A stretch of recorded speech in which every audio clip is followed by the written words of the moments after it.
اور اماں کے اندر سناٹے اتر آئے۔ اب عید تہوار پر ہی ملنا ہوتا تھا۔ عابدہ کی 2 بیٹیاں تھیں اور صبا کا ایک لڑکا شایان۔ صبا ہنستے مسکراتے کبھی کبھی عابدہ سے پوچھتی، عابدہ کتنے اسکور کا ارادہ ہے اور کتنا ٹائم درکار ہے؟ عابدہ کو غصہ تو بہت آتا، لیکن اماں جی کی ہدایت تھی کہ میں تمہیں بہت جان سے لے کر آئی ہوں بیٹی بنا کر، کبھی بہو یا دیورانی نہ بننا۔ اس لیے نہ چاہتے ہوئے بھی عابدہ اپنا غصہ جذب کر جاتی۔ صبا ہر بار جاتے ہوئے معافی مانگتی، اگر ہنسی مذاق میں کوئی بات بری لگی ہو تو پلیز مجھے معاف کر دینا، چھوٹی بہن سمجھ کر مذاق کر لیتی ہوں عابدہ۔ چلو جی، قصہ ہی ختم۔ ان باتوں کی وجہ سے عابدہ کی تیسری بیٹی زری ذرا گیپ سے ہوئی اور اس کے بعد فوراً ہی ایک بیٹا ہو گیا۔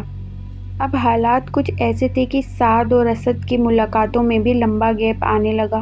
سعد کا ایک پاؤں ملک میں ہوتا تو دوسرا باہر، لیکن پیار میں رتی بھر فرق نہیں آیا، بلکہ دوری پیار کو اور بڑھانے لگی۔ شایان سعد اور صبا کا اکلوتا بیٹا تھا اور اس میں صبا کے مجاز کا مکمل عکس دکھتا تھا۔ رکھ رکھاؤ سعد کا سا تھا، لیکن ٹھاٹ باٹ خود بخود پیدا ہونے لگی۔ صبا نے شایان کو جو بنانا چاہا وہی وہ بن گیا۔ ابا جی بڑے بیٹے اور بہو اور پوتے سے بہت ہوشیار طریقے سے ملتے تھے۔ اماں ابا دونوں ہی 2-4 بار سعد کی ضد پر ان کے گھر رہنے بھی گئے، لیکن جب اماں جی اور ابا جی کا انتقال ہو گیا تو عید تہوار پر آ کر رہنے والا سلسلہ بھی ختم ہو گیا۔ سعد اپنے بھائی احد سے ملنے تو آتا تھا، لیکن صبا اور شایان کے بغیر۔ صبا کو اگر اپنے سسرال میں کسی سے لگاؤ تھا تو وہ تھی عابدہ کی چھوٹی بیٹی زری، سنہری آنکھوں والی بےحد معصوم بچی۔ ابا اور اماں کے انتقال کے بعد سعد کا انتقال بھی جلدی ہی ہو گیا اور یوں عید کی ملاقاتیں بھی ختم ہو گئی۔ صبا کبھی کبھار موڈ میں ہوتی تو شایان کو اپنے چچا سے ملوانے لے آتی۔ بہت سال گزرنے کے بعد جب عابدہ اپنی 2 بیٹیوں کی شادی کر چکی تھی تو صبا اپنے بیٹے کے ساتھ ملنے آئی۔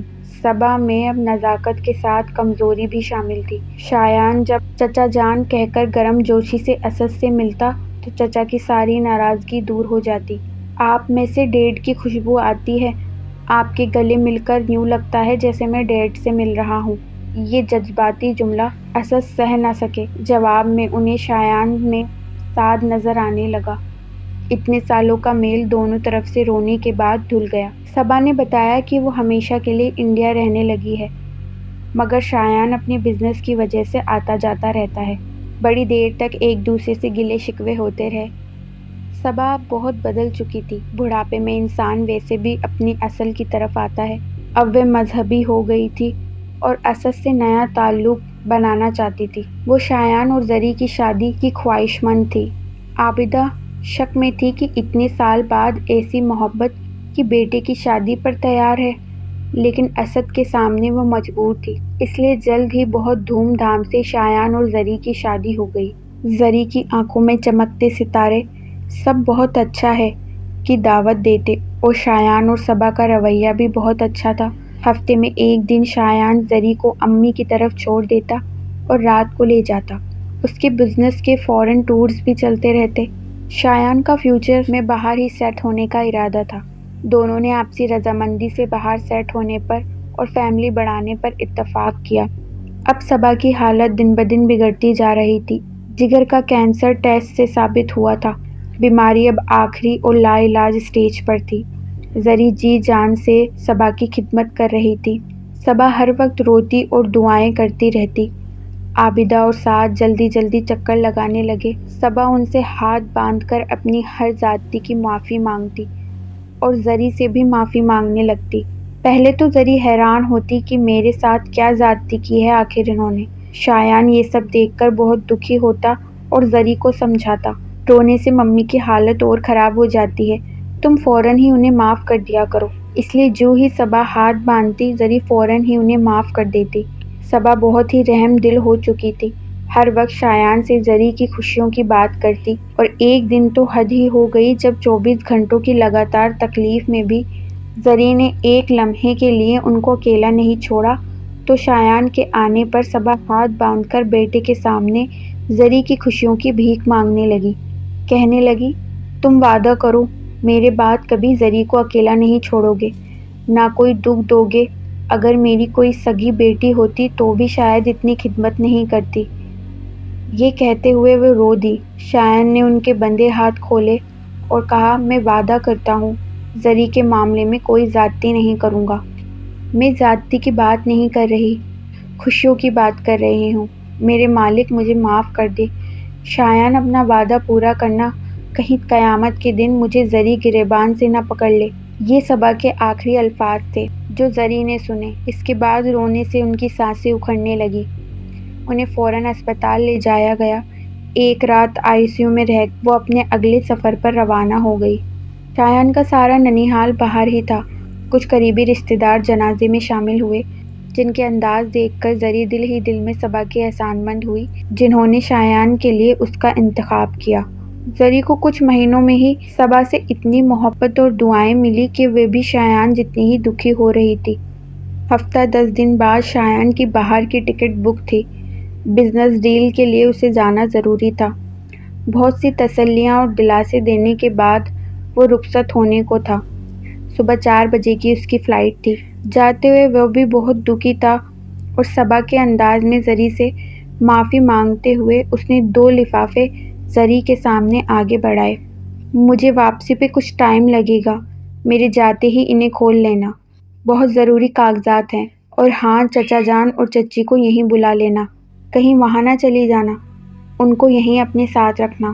زری دل ہی دل میں خوش ہوئی کہ شایان کو کتنا خیال ہے اس کا۔ ڈرائیور کی گاڑی باہر نکالتے ہی اس نے بے چینی سے پہلا لفافہ کھولا، جس میں پنک چیک بک اور گھر کی رجسٹری کے کاغذات تھے جو عابدہ کے نام پر تھے۔ شایان پر اسے ایک دم سے پیار آ گیا، مگر دوسرا لفافہ کھولتے ہی زمین اپنی جگہ سے ہٹ کر اسے آسمان میں لٹکا گئی۔ دوسرے لفافے میں طلاق کے پیپر کے ساتھ شایان کی تحریر تھی۔ ڈیئر زری، میں ساری عمر تمہارا احسان مند رہوں گا۔ ممی کا لا علاج ہونا اور انہیں تنہا نہ چھوڑنا میرے لیے ممکن نہیں تھا۔ اکیلے ہونے کی وجہ سے بزنس بھی لمبے عرصے تک نہیں چھوڑ سکتا تھا۔ ممی آخری خواہش کے طور پر انڈیا میں ڈیڈ کے ساتھ ہی دفن ہونا چاہتی تھی، اور جب یہاں آ کر چچا جان سے ملنے گئی تو ایک دم سے ہی تمہیں مانگ بیٹھی۔ مجھے ان کے جذباتی فیصلے سے بہت جھٹکا لگا تھا، لیکن ان کی قسم کے آگے میں مجبور ہو گیا، کیونکہ میری خالہ زاد منگیتر پہلے ہی امریکہ میں موجود ہے۔ بعد میں ممی کی ذہانت کا قائل ہو گیا۔ تم بہترین بہو ثابت ہوئی۔ آخر میں ممی کے اتنے جذباتی ہونے پر یہ گھر میں تمہارے نام کر رہا ہوں۔ چیک بک میں جتنی چاہے رقم بھر لینا۔ تم نے ممی کا آخری ٹائم آسان کیا، خدا تمہاری زندگی بھی آسان بنائے گا۔ اس شاندار گھر اور بینک بیلنس کے ساتھ تم کسی سے بھی شادی کر سکتی ہو۔ چچا جان کو پرانے محلے سے نکال کر اپنے ساتھ ہی رکھ لینا، اور پلیز مجھے معاف کر دینا۔ یہ پڑھ کر زری نے لفافہ بند کر کے اسے مٹی میں دبوچ لیا۔ شایان، تم ایک بار کہتے تو میرے ماں باپ بغیر شرط کے تائی کو آخری وقت میں سنبھال لیتے۔ اتنے بڑے ڈرامے کی بھلا کیا ضرورت تھی؟ زری کے دل سے بار بار یہ آواز نکل رہی تھی۔ اچانک گیٹ زور سے بجایا جانے لگا۔ چوکیدار نے گیٹ کھولا تو عابدہ روتی پیٹتی نظر آئی۔ عابدہ نے قریب آ کر زری کا چہرہ ہاتھوں میں لے لیا اور روتے روتے کہنے لگی، بیٹی، قیامت گزر گئی۔ ہم تمہاری تنہائی کی وجہ سے جاگ رہے تھے۔ تمہارے ابو نے وقت گزاری کے لیے ٹی وی چلایا۔ یہ کہہ کر عابدہ دہاڑے مار مار کر رونے لگی۔ پھر کیا ہوا؟ زری کے دل نے سرگوشی کی نظر اٹھا کر باپ کو دیکھا، جو برسوں کے بیمار نظر آ رہے تھے اور بیٹے کے سہارے سے چلے آ رہے تھے۔ پھر یہ غم پہنچانے والی خبر چلی کہ شایان والی فلائٹ اڑنے کے کچھ منٹ کے اندر ہی تکنیکی خرابی کی وجہ سے آسمان میں ہی پھٹ گئی ہے، جس کی وجہ سے کسی مسافر کے زندہ بچنے کی کوئی امید نہیں ہے۔ امی کیا کہہ رہی تھیں؟ زری کا دماغ اب سوچنے کے قابل نہیں رہا تھا۔ ابو نے اپنا لرزتا کانپتا ہاتھ زری کے سر پر رکھ دیا۔ زری نے سر اٹھا کر آسمان کی طرف دیکھا اور کہا، خدا کا شکر ہے۔ زری کے منہ سے ایک دم سے نکلا اور دونوں لفافے ہاتھ میں اٹھا کر وہ فوراً اندر کی طرف چل دی۔ عابدہ نے حیران ہو کر اپنی بیٹی کو دیکھا۔ کہاں جا رہی ہو اور یہ کر کیا رہی ہو تم؟ جی، شکر ادا کرنے جا رہی ہوں اپنے رب کا۔ یہ سن کر عابدہ نے ایک دم سے اپنے سر پر ہاتھ مارا۔ میرے مالک رحم کر، میری بیٹی ہوش میں نہیں ہے۔ زری نے اندر جا کے سب سے پہلے گھر کی رجسٹری اور چیک بک الماری میں رکھی، پھر طلاق کے پیپر ٹکڑے ٹکڑے کر کے باتھ روم میں جا کر بہا دیے۔ وضو کر کے باہر نکلی اور رب کے سامنے جھک گئی۔ اے میرے رب، بے شک تو 70 ماؤں سے زیادہ پیار کرنے والا ہے، تو ذرہ برابر کی نیکی بیکار نہیں جانے دیتا۔ تائی جی اور شایان کی بخشش فرمانا۔ اے میرے رب، تیری رحمتیں بے شمار ہیں، بے شک تو عیب چھپانے والا اور پردہ رکھنے والا ہے۔